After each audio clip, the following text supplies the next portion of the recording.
Guys, kalapatids. Ito sila. Kasalukuyan silang nakain. Ilagyan ko nga pala muna ng pagkain sa trapping sa loob. Para pagbaba nila may makikita silang pagkain. Pero konti lang, minimal lang. Just to make them realize na kanilang dapuan, pagbaba niya may makakain siya. Pag tanaw niya roon, kagaya nito. Yan. Si ano po yan? Ayan, pumasok na po. Yan. Si Dida po yun. Tapos ito si Dada, yung nanay niya. Ito naman po si Cookie. Ayan. Napasok na po si Mother Dada.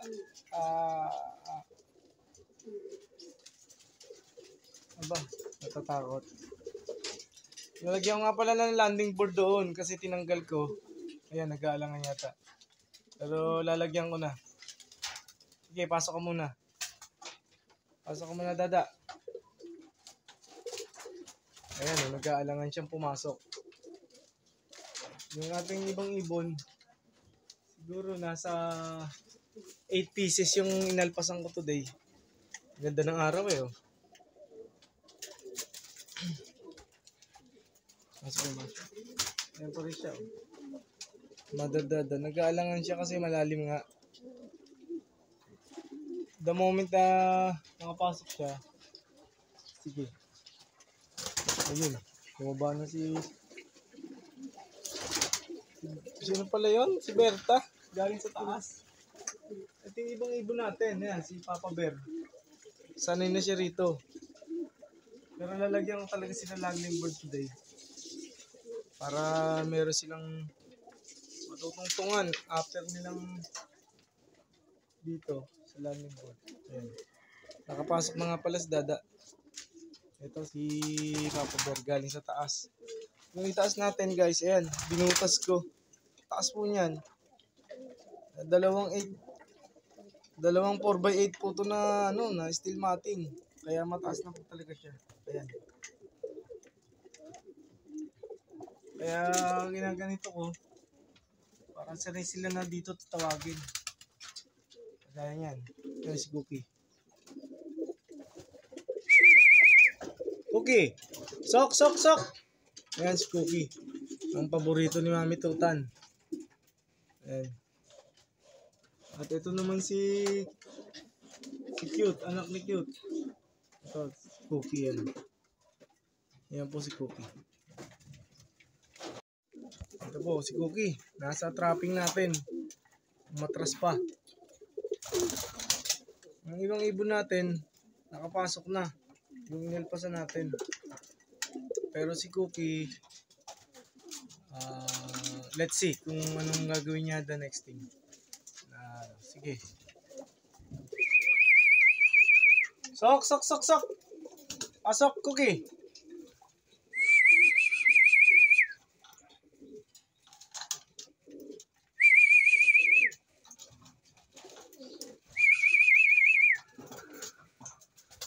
Ayan. Ayun na po, nakapasok na si Cookie. Ayan po guys. Naglagay na po ako ng diving board nila para sila hindi mag-alangan from here up to there sa landing board na to. Sana makatulong. Ito namang ating trapping system kasi siya eh. Ito talagang ang purpose nito. Pag pumasok dito, baba. May nakita silang konting patuka, kakain sila. Dahil konti lang, ang patuka makikita nila, papasok sila roon dahil makikita nila mas marami doon patuka sa loob. Saka nandun yung painuminan. Kaya ang magiging next scenario, from lipad, baba dito sa diving board, punta dito sa ating trapping na una, sa traditional, tapos makikita nila na meron ditong T-trapping, papasok na rin sila kasi sanay na sila dyan. Ito nga pala si Pogi oh. Hindi na siya pogi. Nagmo-molting na rin po si Pogi. Ito paano nakikita natin na meron magandang mapupuntahan. Ang ating mga ibon nagmamatured na. Tapos yung ibang ibon natin sanay na rin sa trapping. Ang ibon natin na kagaya nito si Jumbo, hindi niya anak yan. Pinasiting ko. Anak yan ni Blue Spread sa ni Noble. Nadisgrasya po yung anak niya. Kaya hindi ko na po hinayaan na ma-depress sila. The same thing na makikita nyo na unti-unti naman nating inaalis yung mga unnecessary na gamit dito para sa kanila. At talaga naman na malaking bagay na nakakagalaw sila rito. Ito, nasusunod kong project, aalisin ko na to. Itong nilagay ko na mga purchase na to na widow steel crates na ganito para sila makagalaw ng maganda. Susunod ko na yung project. Habang ang oras natin nakikipag-agawan na naman tayo. Ito nga pala si Mosaic. Ang paborito ni Daddy Tutan. Hinahabol siya mabuti ni anak. Mukhang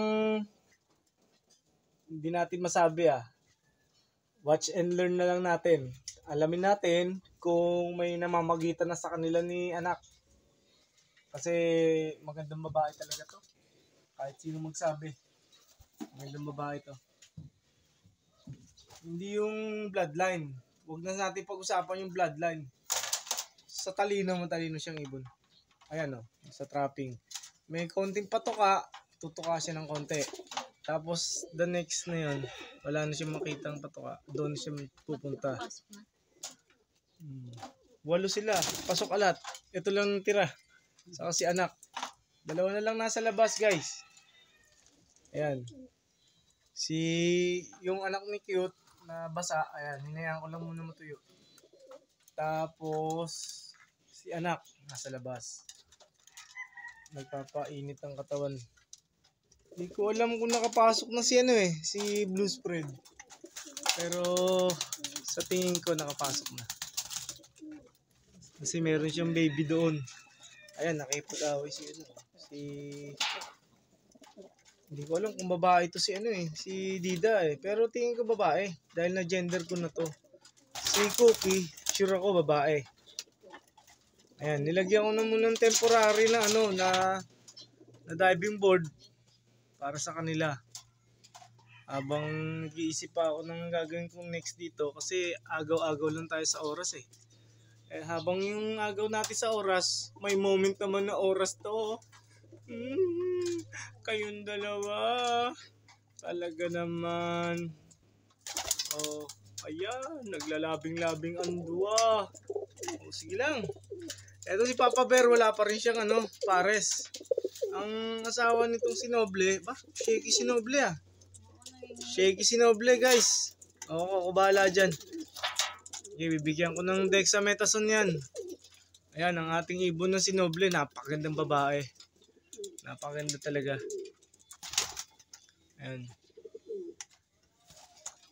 Yung kapatid nito, binigay ko sa isang kaibigan. Yung nabali yung paa sa truck. Ayan. Binigay ko sa isang kaibigan. Tapos ginawa ko na siyang foundation bird dito sa ating loft. Masikip sa baba. Hindi Hirapan sila sa paglipad. Hindi, alisin ko to pagka temporary lang naman to. Yan na lang muna. Habang sila ayan guys, ang ating portal dito sa taas. Ayan. Taas po talaga. Kahit ako po mismo na nasa taas, pag nasilip ako rito sa baba, nalulula ako. Kailangan yata ng Bonamin. Ayan po, ayan yung mga DIY purchase natin. Ayan. Tapos nilagyan ko na rin po siya ng ilaw. Ayan na po yung iba. Yung iba pala doon dumaan sa trapping natin sa taas. Kaya maganda na rin. Maganda yun. Kasi kahit pa paano, recognize na nila yon na merong daanan doon, merong daanan dito. The mere fact na tatlong trapping natin, dito talaga sila sanay sa ating nag-iisa na viewing, saka yung ating traditional na inclined na trapping. Ayan, dyan sila sanay. Ito naman si si Mosaic. After niya galing sa labas, ayan, kumain siya rito sa konting nilagay ko. Ayan, ubos na. Para masanay lang sa tawag. Hindi na kailangan pa dito. Hindi na kailangan. Kasi ayun na. O sige. Tatanggalin natin to. Ang utos ni Mami Tutan, ang suggest niya, alisin na lang tong natin, tong DIY na purchase na to. Baka daling ko na sa kabila. Pansamantala. Skip doon, o sige. Kaya mo nasa taas lahat. Okay. Etong ating ibon na to, ang sarap. Ako, Ito useless. sarap ng pwesto nyo. Ito, useless. Ito useless. O sige, tanggalin natin. Naku, talaga kayo, labing-labing kayo.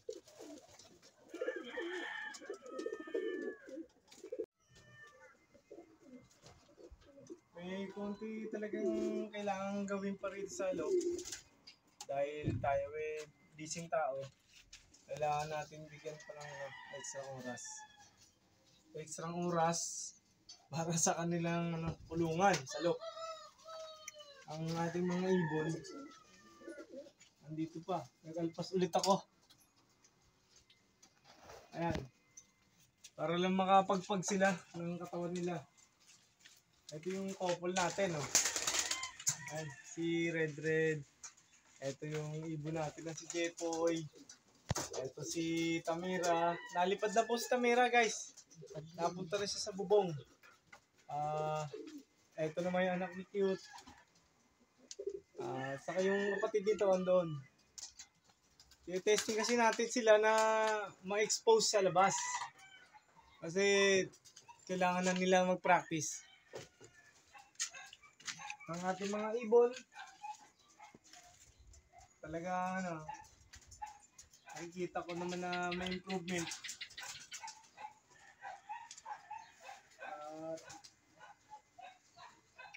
Okay naman.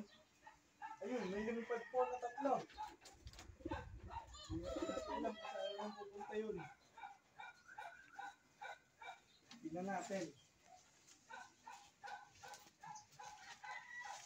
Yan. So guys, nagpakita sa akin Sino? yung pwedeng ulamin. May papaya dito. Ayaw mo pa lumaki yan. Kumakaway, Lalaki pa yan, di ba? Sige, sabi ni Mami Tuta, wag daw muna. Liit pa eh. Hayaan daw muna lumaki. Alam niyo ba guys, mas masarap ang papaya kapag papaya ng kapitbahay. Pero nagpapaalam naman po ako sa papaya. Eto, ang ating mga ibon, nakita ko na sila, napakain na. Baka, ito, kailangan natin sila lagyan ng paliguan. Paliguan. Okay, paliguan mo na. Para, ito, medyo kailangan na rin talaga ng giba to, kailangan ng gibain. I-diretso mo ng niya. Pinto. Ang magiging natin ito, Kasya ka. mag-ipon muna tayo ng materyales para isang gawaan na lang. Kasi pag pa isa-isa, magastos. Magastos kaya mamulot ng kahoy. Purpulot. Manghingi ng kahoy. Ito mga bili-bili ko lang dito sa Kalakal bilang isang magbubuti. Nagawa natin yan. Na-produce natin itong ganito kalaking loob. Karamihan ito galing sa Kalakal. Sa Bakal Bote. At hindi ko po kinakaya yun na isa po ako magbubuti. Kasi ang maiiya, yung mga gawa-gawa na masama. At sana nakikita ni Papa G yung pagsusumikap namin ni Mami Tutan sa araw-araw. Pilit namin tinutuwid yung dapat na tuwid na daan para kami mapunta sa maayos na kalalagyan. Tuwid na nga eh. Tutuwid mo pa. Hindi, ibig sabihin ko, Di ba yung bako-bako? Itutuwid natin. kasi hindi naman dapat kami kaingitan pa eh. Bilang isang fancier, gumagastos kami, gumugugol kami Uso ng malaking yun. oras. Kaya lang, uso talaga yung gitero yata eh. Uso yun. Anyway, pangit po yung word ko, pero katotohanan po yun. Na dito sa mundo, pag wala kang pera, wala kang kakilala sa'yo. Pag may pera ka, marami kang kamag-anak. Dami. Dami ba? Mismong sa aking mga sitwasyon, napakalaking bagay sana na hindi ko naman hinalin tulad ang mga anak sa kalapate. Kasi ang kalapate, magandang pag-aaruga mo, magandang pag-aalaga mo, babalik at babalik yan sa'yo. Nilaro mo siya sa malayong lugar, binato mo siya, nilaro mo siya, niload mo, babalikan ka niyan. Sample ko na lang. Itong si Blue Spread, Kando ni Locos. Sa 8 buwan niya nang nawala sa atin dito, bumalik pa siya. Red 2 years. Si Imagine. Red Ren, 2 taon. Nawala siya November. Mga 2021, tapos 2022 pala. 2022. Siguro ganito talaga ang buhay. Hindi natin masabi. Ang buhay pag-iibon, ito lang napatunayan ko. Ito lang ang bumabalik. Bukod sa pizza, guys, binabalikan. Pagbayad. Pagbayad. Okay. Bago pa tumululuhan ni Daddy Tutan, nagiging madamdamin ako kasi pagdating sa mga anak na ang mga anak na nalimutan na ang magulang nila na sa dami ng sakripisyo na binigay sa kanila. Mabuti pa, inahalin tulad ko, tuloy. Totoo po to, guys. Pasensya na kayo. Hindi mapigilan ni Daddy Tutan tumululuha niya pagdadating sa anak.